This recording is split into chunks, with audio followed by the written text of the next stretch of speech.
Good morning student, welcome again. और आज जो हमारा टॉपिक होगा वो क्या होगा? Superposition principle. वैसे अच्छा, आज के टॉपिक पहले डिस्क्राइब करते हैं कौन कौन से होंगे। सुपरपोजिशन प्रिंसिपल होगा, कोहेरेंट सोर्स क्या होते हैं, इनकोहेरेंट सोर्स क्या होते हैं उसके बारे में थोड़ा बहुत पढ़ेंगे, और हल्का फुल्का इंटरफेरेंस का क्या होगा हमारा, वो क्या बोलते हैं उसको, इंट्रोडक्शन होगा। ठीक है, तो बने रहना। और इसमें थोड़ा सुपरपोजिशन प्रिंसिपल में थोड़ा ज्यादा डीपली जाने की कोशिश नहीं करेंगे, क्योंकि उम्मीद है तुमने 11th क्लास में प्रॉपरली पढ़ा होगा सुपरपोजिशन का। सेम वही चीज है और कुछ चेंज वेंज है नहीं इसमें। ठीक है, तो सुपरपोजिशन अच्छा, सुपरपोजिशन हम यहां पर लाइट के बारे में पढ़ रहे हैं। लाइट हो चाहे हमारा क्या होता है, सिंपल सा मैटर वेव हो, साउंड वेव हो, हर वेव में सुपरपोजिशन जो होता है सेम ही होता है। ठीक है, तो कुछ अलग नहीं है। जो 11th का था उससे कुछ भी अलग नहीं है। ठीक है, तो जरा सुपरपोजिशन का हल्का सा बता देता हूं मैं तुम्हें, क्या होता है कैसे होता है, बस रिकैप के लिए, तुम इसको रिकैप की तरह समझो। ठीक है, तो ये हमारा मान लो यहां पर एक सोर्स था, S1 सोर्स था। ठीक है, इससे हमारी क्या आई है, इस तरह से वेव आई, इसने वेव प्रोड्यूस की S1 सोर्स ने। इस P पॉइंट पे जब ये वेव पहुंचेगी तो किस तरह से होगा, देखो इसको हम मान सकते हैं कि इस तरह से क्या है, ये क्रस्ट रफ इस तरह से वेव आ रही है क्रस्ट रफ का। ठीक है, तो जब हमारा किसी पर्टिकुलर टाइम पे ये पहुंचेगा, किसी पर्टिकुलर टाइम पे मान लो हमारा क्या पहुंचा, ये वेव का क्या पहुंचा, हमारा क्रस्ट पहुंचेगा, तो ये वाला पार्टिकल क्या हो जाएगा, ऊपर हो जाएगा। किसी पर्टिकुलर टाइम पे ट्रफ पहुंचेगा, थोड़ी देर बाद ट्रफ पहुंचेगा तो वो नीचे हो जाएगा, फिर थोड़ी देर बाद क्या, क्रस्ट पहुंचेगा, फिर ऊपर होगा। तो इस तरह से जैसे जैसे वेव पहुंचती रहेगी क्या करेगी, ये पार्टिकल क्या करता रहेगा, अप एंड डाउन मोशन करता रहेगा, जिसको हम क्या कहते हैं, इसको हम कहते हैं हार्मोनिक मोशन। ठीक है, ये बड़ा इजी सा था, एक ये आया, इतना समझ में आ गया। अब बात यहां पर क्या आती है, अगर हमारे पास एक और सोर्स है, S2 सोर्स, और ये भी अपनी वेव प्रोड्यूस कर रहा है इस तरफ के लिए, पूरी जगह में वेव प्रोड्यूस करेगा, इसकी भी एक वेव निकली इस तरह से।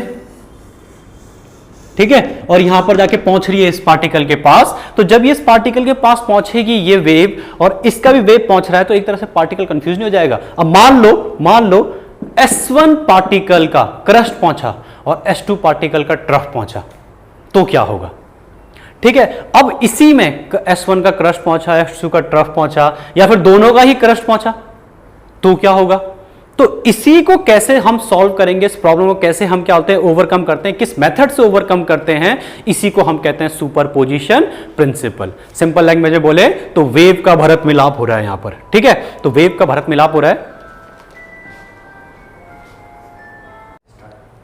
तो ये किस तरह से हमारा यहां पर इसका भरत मिलाप होगा, तो बेसिकली हमारा क्या है यहां पर, ये जो पार्टिकल है ये क्या करेगा, चाहे इसके पास 2 वेव आए, चाहे 3 वेव आए, चाहे 10 वेव आए, लगेगा ये इन सब के साथ क्या करेगा, कॉम्प्रोमाइज करेगा।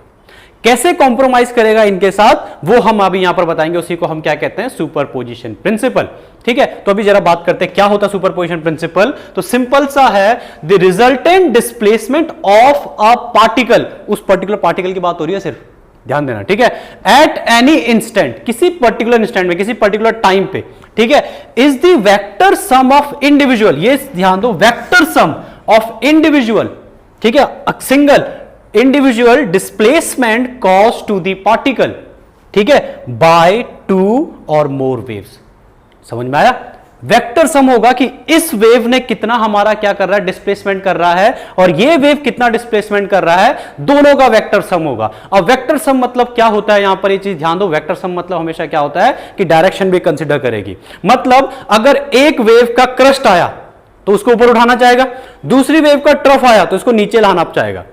तो मान लो ये पहली वाली वेव की एम्पलीट्यूड 3 है और दूसरे वाली वेव का एम्पलीट्यूड कितना है, 2 है, और इस पार्टिकल पे किसी पर्टिकुलर टाइम पे मान लो 10 सेकंड के बाद ये वेव पहुंची, एक का इस वाले का क्रस्ट पहुंचा, इस वाले का ट्रफ पहुंचा, तो क्या होगा, एक इसको 3 ऊपर उठाना चाहेगा और एक इसको 2 क्या लाना चाहेगा, नीचे लाना चाहेगा। तो ओवरऑल क्या होगा हमारा, मैंने कहा ना वेक्टर सम, तो क्या होगा 3 - 2 दैट इज इक्वल टू 1। ये वेव सिर्फ 1 ऊपर उठेगी।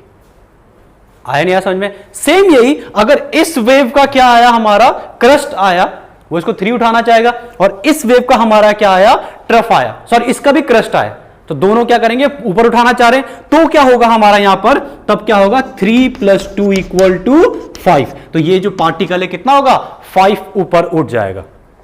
आया नहीं समझ में? तो ये ही हमारा क्या होगा यहां पर, इस तरह से सुपरपोजिशन प्रिंसिपल होता है। ठीक है, तो सिंपल लैंग्वेज में बोले तो सुपरपोजिशन प्रिंसिपल क्या होता है, जो डिस्प्लेसमेंट होगा इस पर्टिकुलर वेव का, that will be vector sum of displacement of first wave in plus vector sum of second wave.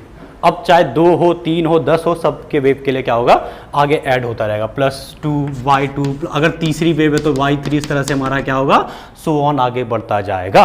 ये होता है हमारा क्या, सुपरपोजिशन प्रिंसिपल। उम्मीद है तुम्हें समझ में आ गया होगा इसके बारे में। अब इसमें एक चीज और ध्यान दो, अगर मान लो, अच्छा चलो ठीक है, इसके आगे मैं बताते रहेंगे, लेकिन यहां पर उम्मीद है समझ में आ गया ना। अब यहां एक पॉइंट देखो, सिर्फ अगर एक ही वेव पहुंचती, यहां पर एक ही पल्स पहुंचता तो सिर्फ एक बार होता नहीं, लेकिन यहां पर क्या, कॉन्टिन्यूअसली क्या होता जा रहा है, आता जा रहा है। कॉन्टिन्यूअसली क्या आती जा रही है, वेव आती जा रही है। तो कॉन्टिन्यूअसली क्या हो, कभी क्रस्ट मिलेगा, कभी ट्रफ मिलेगा, कभी क्रस्ट और ट्रफ का हाफ में मिलेगा। तो इस तरह से क्या करेगा, मैं बोलना चाह रहा हूं कि ये वेव 2 वेव के कॉम्बिनेशन से अपनी ही वेव प्रोड्यूस करेगा। कभी इसका मैक्सिमम हो रहा होगा 5, कभी इसका मिनिमम हो रहा होगा 1, इस तरह से क्या होगा, कभी इनके बीच में भी आ रहा होगा। ऐसा नहीं कि सिर्फ 5 और 1 ही होगा, 4 भी होगा, 3 भी होगा, 2 भी होगा, 3.2 भी होगा, सब आएंगे। तो इस तरह से क्या होगा, हम बोल सकते हैं ये 2 वेव ने ये दोनों क्या करेगा, इस वेव के कॉम्बिनेशन से हमारा क्या होगा, एक रिजल्टेंट वेव प्रोड्यूस हो जाएगी। एग्जाम्पल के तौर पे हम इसको इस तरह से ले सकते हैं, मान लो अच्छा ऐसी सिंपल मान लो कि क्या है, ये पर्टिकुलर वॉल है, मैंने एक यहां का बल्ब जलाया, तो मान लो इंटेंसिटी, मान लो आई इंटेंसिटी का हमारे यहां पर क्या ब्राइट हुआ। मैंने बल्ब बंद किया, दूसरा बल्ब जलाया, तो क्या होगा हमारे यहां पर, कितना होगा, फिर आई इंटेंसिटी का क्या होगा। अब मैंने दोनों बल्ब जलाए तो कितनी इंटेंसिटी आएगी, कितना ब्राइट होगा यहां पर। तो ब्राइट ऐसा तो है नहीं ना, हमारा क्या होगा, हमारा ब्राइट किस तरह से होगा, हमारा यहां पर दोनों के कॉम्बिनेशन से होगा, दोनों मिलके हमारा क्या होगा, जो एक ब्राइटनेस देगा वो हमें यहां पर दिखाई देगी। ऐसा तो है नहीं कि कभी ये बारी दे रहा है, कभी वो बारी दे रहा है। ठीक है, तो ये ब्राइटनेस हमारी क्या होगा, उसके अकॉर्डिंग होगा। तो सेम यहां पर यही है, अगर एक वेव ये आ रही है, एक वेव ये आ रही है, और दोनों कंबाइन हुए यहां पर, तो हमें जो रिजल्टेंट, उसको ही रिजल्टेंट कहते हैं। इन दोनों के इफेक्ट से जो वेव बनेगी उसी को हम क्या कहते हैं, रिजल्टेंट वेव कहते हैं। उसका नाम हमने रिजल्टेंट वेव दिया था।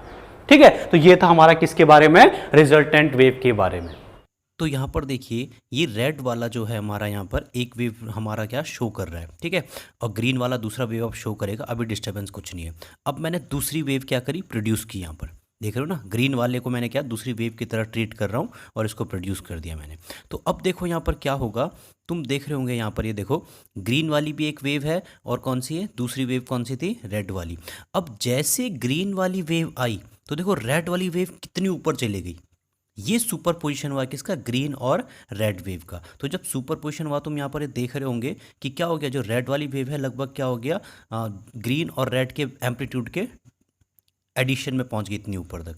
पहले कहाँ पर थी, जहाँ पर ग्रीन वाली वेव अभी है, पहले यहाँ पर थी, थियरी थी पहले रेड वेव, लेकिन अब क्या हो गई, वो कितने ऊपर चलेगी, इतने ऊपर चलेगी। ठीक है, तो यही होता है हमारा क्या, सुपरपोजिशन प्रिंसिपल। अब देखो मैंने क्या किया, इसको थोड़ा सा मैं शिफ्ट करता हूँ, ग्रीन वाली वेव को मैं शिफ्ट कर रहा हूँ, रेड वाली वैसे की वैसी है। ठीक है, मैं क्या कर रहा हूँ, ग्रीन वाली वेव को शिफ्ट करके मैंने क्या, क्रस्ट की जगह उसके ट्रफ पे लाया। पहले जहाँ पर रेड वाले का क्या था, क्रस्ट था, वहाँ पर अब क्या आ गया, इसका ट्रफ आ गया। तो देखो हमें रिजल्टेंट जो वेव मिल रही है, देख रहे हो रेड का जो रिजल्टेंट मिल रहा है वो क्या हो गया, स्ट्रेट बन गया, है नहीं है। तो ये हमारा जो है, ये कॉम्बिनेशन को क्या कहते हैं हम यहाँ पर, सुपरपोजिशन प्रिंसिपल कहते हैं। ठीक है, अब जब क्रस्ट से क्रस्ट मिलते हैं तो क्या होता है, ट्रफ से ट्रफ मिलता है तो क्या होता है, कंस्ट्रक्टिव सुपरपोजिशन क्या होता है, डिस्ट्रक्टिव सुपरपोजिशन क्या होता है, धीरे धीरे आगे इस लेक्चर में तुम्हें पता चलता रहेगा, और इंटरफेरेंस में जो क्या होता है, कैसे होता है, इसके बारे में। ठीक है, उससे पहले जरा हम एक बात कर लेते हैं इसी में। वो बात क्या करते हैं, देखो भाई इधर देखो, बड़ा इंपॉर्टेंट है ये पॉइंट, ये ध्यान देना यहां पर, कंस्ट्रक्टिव के उसमें ये देखो, अगर एक वेव ये रही, ठीक है, मान लो ये वेव है, सोर्स S1 से, सोर्स S2 से ये दूसरी वेव प्रोड्यूस हुई। ठीक है, सोर्स S1 से ये वेव प्रोड्यूस हुई, सोर्स S2 से ये वेव प्रोड्यूस हुई। ठीक है, तो देखो हमारा यहां पर जब इस वेव का क्रस्ट पहुंचेगा, यहां पर इस पर्टिकुलर पॉइंट पे बात करते हैं, इस पर्टिकुलर स्क्रीन पे इसका फर्स्ट वाले सिस्टम का भी क्रस्ट पहुंच रहा है, सेकंड वाले का भी क्या पहुंच रहा है, क्रस्ट पहुंच रहा है। t = 1 सेकंड पे, t = 2 सेकंड पे क्या होगा, इसका क्या पहुंचेगा, ट्रफ पहुंचेगा, इसका भी क्या पहुंचेगा, ट्रफ पहुंचेगा। फिर थोड़ी देर बाद इसका भी क्रस्ट, इसका भी क्रस्ट। तो एक चीज देखो, हमारा यहां पर हमेशा हमें क्या मिल रहा है, हमें मैक्सिमम मिल रहा है इंटेंसिटी, या फिर बोल सकते हैं एम्पलीट्यूड क्या मिल रहा है, मैक्सिमम। अब मैं एम्पलीट्यूड बोल रहा हूं और एम्पलीट्यूड और फ्रीक्वेंट इंटेंसिटी का रिलेशन क्या होता है तुम्हें पता होना चाहिए, ये 11th क्लास में पढ़ा है, I is directly proportional to ए का स्क्वायर। ठीक है, तो ये हर टाइम मैक्सिमम मिल रहा है। इसका मतलब क्या हुआ, ये वाली वॉल हर टाइम क्या रहेगी हमारी, ब्राइट रहेगी। हर टाइम हमारा क्या रहेगा, ब्राइट रहेगी ये वाली वॉल, क्योंकि हर टाइम क्या मिल रहा है, मैक्सिमम मिल रहा है ना यहां पर, तो हर टाइम क्या रहेगी, ब्राइट रहेगी। ठीक है, अब देखो हमारा यहां पर क्या होता, ठीक है, अब सेम यही है, मान लो ये एस, अब चलो ठीक है, यहां पर करके देखता हूं, कहां पर करूं, यहां पर करके, ये देखो यहां पर, ये एक वेव है, ठीक है, और ये दूसरी वेव है। ठीक है,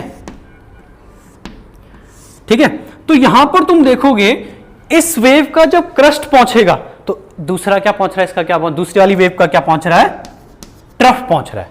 फिर थोड़ी देर बाद देखोगे एक का क्रस्ट पहुंच रहा है, दूसरे का ट्रफ, एक का क्रस्ट, दूसरे का ट्रफ। अगर इन दोनों का एम्पलीट्यूड हम सेम मान ले तो हर टाइम हमें यहां पर क्या मिलेगी, रिजल्टेंट वेव क्या मिलेगी, डार्क मिलेगी। मतलब क्या मिलेगी हमें, दोनों क्या करेंगे, कैंसिल आउट कर रहे होंगे। ठीक है, क्या मिलेगी, डार्क वेव मिलेगी। तो इस पर्टिकुलर कॉम्बिनेशन को कहते हैं कंस्ट्रक्टिव सुपरपोजिशन, और इसको क्या कहते हैं, डिस्ट्रक्टिव सुपरपोजिशन। ठीक है, अब सुनो हमारा यहां पर, अगर ये दोनों ना हो तो कैसा हो, मान लो एक वेव ये रही, ठीक है, और दूसरी वेव ये रही। ठीक है, अब यहां पर क्या होगा, कभी क्रस्ट कभी ट्रफ, कभी क्रस्ट कभी ट्रफ तो मिलेगा, लेकिन हमारा कोई फिक्स नहीं है, समझ में आया। तो यहां पर ये जो हमारा यहां पर एक पर्टिकुलर पॉइंट होगा, कभी ब्राइट आ रहा होगा, कभी डार्क हो रहा होगा, बिल्कुल डार्क हो जा रहा होगा, कभी सिंपल हल्का सा ब्राइट हो रहा होगा। क्यों, क्योंकि कॉम्बिनेशन अलग तरह से मिल रहे हैं। ठीक है, तो ये जो दो कॉम्बिनेशन है, ये वाला और ये वाला, इसको बोलते हैं सस्टेन इंटरफेरेंस या सस्टेन सुपरपोजिशन या फिर सस्टेन इमेज। एक पॉइंट आता है बहुत इंपॉर्टेंट, ये सस्टेन हमें कब, चाहे देखो, चाहे हमें ब्राइट मिल रहा है हर टाइम ब्राइट मिल रहा है, चाहे हमें डार्क मिल रहा है हर टाइम डार्क मिल रहा है, इसको इसलिए सस्टेन कह रहे हैं हम। ठीक है, ये सस्टेन मिलने की सिर्फ एक कंडीशन है कि हमारे दोनों सोर्स क्या होने चाहिए, कोहेरेंट होने चाहिए। अब कोहेरेंट सोर्स क्या होता है उसके बारे में जरा बात करते हैं। तो कोहेरेंट सोर्स के लिए हमारा क्या होगा, ये देखो, ये वीडियो दिखा रहा हूं तुम्हें, इस वीडियो को देखो। ठीक है, इसमें हल्का सा एक्सप्लेन करने की कोशिश करो। ओके, तो देखो यहाँ पर हमारे पास ए और बी दो सोर्स है, दोनों वेव प्रोड्यूस कर रहे हैं। ठीक है, एक किया डार्क ब्लू कलर का और एक किया लाइट ब्लू कलर का। दोनों वेव में देखो तुम, फेज डिफरेंस कितने का है, 0 का है। इस चीज को नोटिस करो, फेज डिफरेंस कितने का है, 0 का। तो दोनों सोर्स क्या कहलाएंगे, कोहेरेंट। और भी आगे कंडीशन दिखाता हूं मैं तुम्हें, 0 का फेज डिफरेंस है। अब मैं नेक्स्ट तुम्हें केस दिखाता हूं, और इस केस में तुम क्या देखोगे, हमारा फेज डिफरेंस कितने का होगा, 0 के अलावा भी होगा। ठीक है, तो देखो हमारा नेक्स्ट हमारा क्या होगा, इसके लिए कोहेरेंट सोर्स के लिए फिर भी कोहेरेंट कहलाएंगे। ठीक है, तो देखो नेक्स्ट के लिए देखते हैं जरा क्या होगा। नेक्स्ट जो हमने निकाला, तो इसमें देखो फेज डिफरेंस कितने का आ गया, हमारा पाई का फेज डिफरेंस आ गया। कितने का फेज डिफरेंस आया, पाई का। लेकिन फिर भी देखो क्रस्ट पे क्रस्ट मिल रहा है, ट्रफ पे ट्रफ मिल रहा है हर जगह पे। ठीक है, मतलब कंस्ट्रक्टिव सुपरपोजिशन हो रहा है फिर भी यहाँ पर। ठीक है, सेम ऐसा ही अगर मैं यहाँ पर क्या करूँ, थोड़ा सा फेस और चेंज करूँ, तब देखता हूँ कंस्ट्रक्टिव इंटरफेरेंस हो रहा है नहीं हो रहा है। तो जरा इसको मॉडिफाई करके देखते हैं थोड़ा सा और। तो देखो अब यहाँ पर हमने क्या किया, वेव प्रोड्यूस करे, जहाँ पर फेस डिफरेंस कितने का करूँगा मैं, अब 2 पाई का करा। देख रहे हो यहाँ पर, फिर भी देखो यहाँ पर कंस्ट्रक्टिव इंटरफेरेंस ही हो रहा है। दिख रहा है यहाँ पर, क्रस्ट पे क्रस्ट, ट्रफ पे ट्रफ मिल रहा है। कंस्ट्रक्टिव इंटरफेरेंस बोले, कंस्ट्रक्टिव सुपरपोजिशन बोले, दोनों बात एक ही है। ठीक है, तो ये दोनों सोर्स क्या कहलाएंगे, हमारे कोहेरेंट कहलाएंगे। ठीक है, क्योंकि दोनों में, अब अच्छा थोड़ा सा और एक्सप्लेन करते हैं। ये देखो इस टर्म्स में देखो, तो हमारा यहाँ पर देखो दो वेव टाइम के साथ, मैंने नीचे क्या दिखा रखा है, टाइम की लाइन दिखा रखी है। ठीक है, टाइम के साथ अब देखो, एक है हमारा कौन सा, येलो कलर का, और एक है हमारा क्या बोलते हैं, रेड कलर की वेव। दोनों वेव में फेज डिफरेंस कितने का है, पाई का है, और दोनों क्या होते हैं, टाइम के साथ आगे बढ़ती जा रही है। लेकिन तुम यहाँ पर नोटिस करोगे, ये टाइम के साथ तो आगे बढ़ रही है, लेकिन जो फेज है इनके बीच में, क्रस्ट और ट्रफ मिल रहे हैं ना, तो क्या है, लेकिन पूरे टाइम के साथ क्या है, कांस्टेंट है। तो जब टाइम के साथ कांस्टेंट फेज डिफरेंस भी हो या फिर 0 फेज डिफरेंस हो, तो उन्हीं दो सोर्सेस को क्या कहते हैं, क्या कहते हैं, कोहेरेंट सोर्स कहते हैं। ठीक है, मैंने तुम्हें वीडियो में एक्सप्लेन करने की कोशिश की, थोड़ा सा और एक्सप्लेन करने की कोशिश करूंगा कोहेरेंट सोर्स क्या होता है।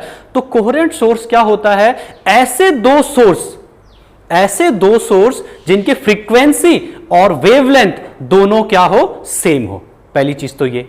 ठीक है, सेकंड चीज हमारी क्या होगी, इनके बीच का जो फेज डिफरेंस है या तो 0 हो, जो मैंने इससे पहले वाले केस में कराया था, या तो जीरो हो या फिर कांस्टेंट फेज डिफरेंस हो।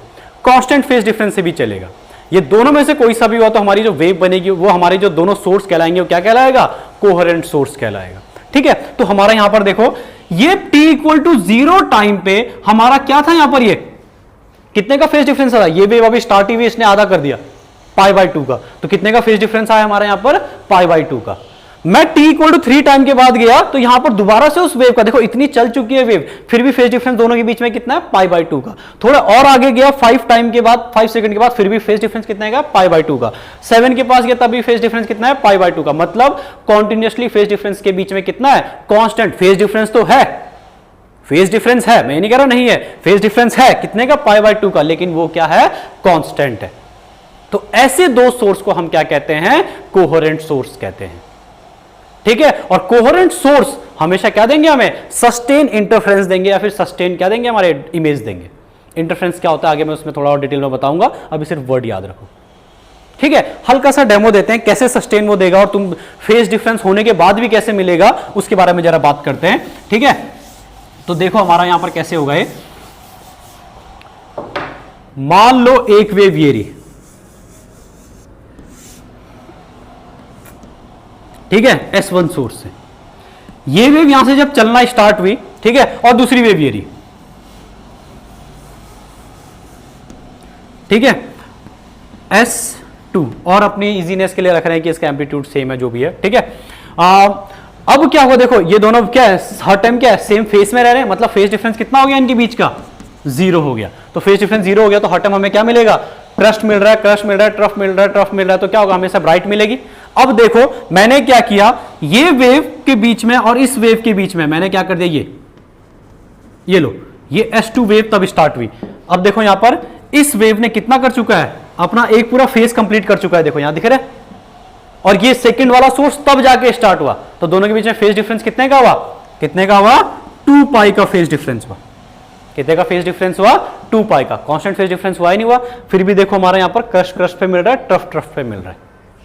ठीक है, तो इसको हमारा अब ऐसे ही हमारा 4 का भी होगा, तब भी हमें क्या मिलेगा, सेम मिलेगा। इवन अगर मैं यहां पर इतना आधा कर दूं, ये वेव यहां से स्टार्ट हुई है, ये यहां से स्टार्ट हुई, फिर भी देखो आगे कोई फर्क पड़ रहा है क्या, क्रस्ट पे क्रस्ट मिल रहा है, ट्रफ पे ट्रफ मिल रहा है। ठीक है, तो ये जो हमारा होता है इसको क्या बोलते हैं, सस्टेन इंटरफेरेंस कहते हैं। बाकी इसकी डिटेल में थोड़ा सा जब इंटरफेरेंस के क्या होता है एक्सप्रेशन करवा दूंगा तो उस टाइम पे बताऊंगा कैसे होता है, क्या होता है। ठीक है, तो इतना था हमारा यहां पर कोहेरेंट सोर्स के बारे में। अब तुम्हारे लिए क्वेश्चन है, सुनो, दो सोर्स कोहेरेंट सोर्सेस क्या होते हैं। अच्छा, अगर दोनों के बीच में हमारा फेज डिफरेंस हो रहा है, टाइम के साथ फेज चेंज होता जा रहा है, तो उसको इनकोहेरेंट सोर्स कहते हैं। ये तो ऑब्वियस ही बात है, एक कोहेरेंट हो गया और एक क्या हो गया, इनकोहेरेंट। तो कोहेरेंट सोर्स हमारे कैसे बनते हैं, या फिर दो अलग अलग बल्ब लिए मैंने, बिल्कुल आइडेंटिकल बल्ब लिए, तो क्या उन दो बल्ब से हमारे कोहेरेंट सोर्स प्रोड्यूस हो सकते हैं। ये तुम्हारे लिए क्वेश्चन है। मैं इसका, चलो क्वेश्चन क्या है, मैं तुम्हें इसका हिंट दे देता हूं, आंसर का हिंट दे देता हूं कि नहीं हो सकते। अब तुम बोलोगे हिंट कैसा है, तुम्हें क्या करना है, तुम्हें पता करना है क्यों नहीं हो सकते, और प्लीज कमेंट सेक्शन में कर देना क्यों नहीं हो सकते। दो सोर्स जो हमारे इंडिविजुअल अलग अलग सोर्स हैं, वो कभी भी कोहेरेंट सोर्स, कोहेरेंट लाइट क्यों नहीं प्रोड्यूस कर सकते, इसका तुम्हें आंसर देना है। ठीक है, अब मैंने बात कर ली नहीं हो सकते, तुम बोलोगे नहीं, फिर भी हमें इंटरफेरेंस तो चाहिए होता है, इंटरफेरेंस मिलता भी है, तो उसके लिए कैसे मिलेगा हमें, तो उसके लिए हम क्या करते हैं, यहां पर एक ही सोर्स को दो में कन्वर्ट कर देते हैं। कोहेरेंट सोर्स बनाने का तरीका क्या होता है, दो तरीके होते हैं, या तो हम वेव फ्रंट को क्या कर दें, डिवाइड कर दें, या फिर हम एम्पलीट्यूड को डिवाइड कर दें। यही दो मेथड हमारे क्या होंगे, पूरी इसमें ऑप्टिक्स में यूज होंगे। पहला हमने क्या किया, यहां पर वेव फ्रंट को हमने क्या कर दिया, डिवाइड कर दिया। वाला कौन सा है, जो हम यंग्स डबल स्लिट ने भी किया है, ये सोर्स आया, इससे वेव आई, और मैंने यहां पर क्या किया, एक क्या लगा दिया, इस तरह से ये स्लिट लगा दिया, दो स्लिट, डबल स्लिट वाला, एक स्लिट यहां पर है S1, एक स्लिट यहां पर है, तो क्या होगा, ये भी अपनी वेव प्रोड्यूस करेगा, ये भी अपनी वेव प्रोड्यूस करेगा। ठीक है, ये सुपरपोजिशन प्रिंसिपल के अकॉर्डिंग हो रहा है। ठीक है, सॉरी, हाइजेन प्रिंसिपल के अकॉर्डिंग। ठीक है, तो अगर यहां पर इस सोर्स में कोई वेरिएशन आता है तो ऑब्वियस बात है इन दोनों में वेरिएशन, लेकिन क्या होगा, वेरिएशन दोनों में क्या होगा, सेम होगा। तो ये हमारे क्या S1 और S2 किसके तरह बिहेव कर रहे हैं, कोहेरेंट सोर्स की तरह। सेकेंड मेथड हमारा क्या है, एम्पलीट्यूड वाला। हमने क्या किया, इसको मिरर लेते हैं। मान लो ये हमारा सोर्स है, एक सोर्स है, मैंने एक मिरर यहां पर लगाया, और मैंने एक मिरर क्या लगाया, यहां पर लगाया। ठीक है, तो ये दो मिरर लगाए तो इससे जो लाइट आई इस तरह से और यहां पर आई हमारी, और यहां से जो लाइट आई इस तरह से ये रिफ्लेक्ट होकर इधर पहुंची।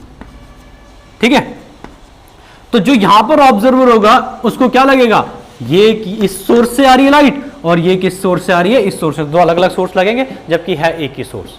तो ये भी हमारे क्या है, दो ये सोर्स क्या कहलाएंगे, कोहेरेंट सोर्स कहलाएंगे। ठीक है, तो ये था हमारा क्या, कोहेरेंट सोर्स और किसके बारे में, सुपरपोजिशन प्रिंसिपल के बारे में। ठीक है, आगे हम किसके बारे में करेंगे, अभी इंटरफेरेंस के बारे में पढ़ेंगे। ठीक है, थैंक यू क्लास।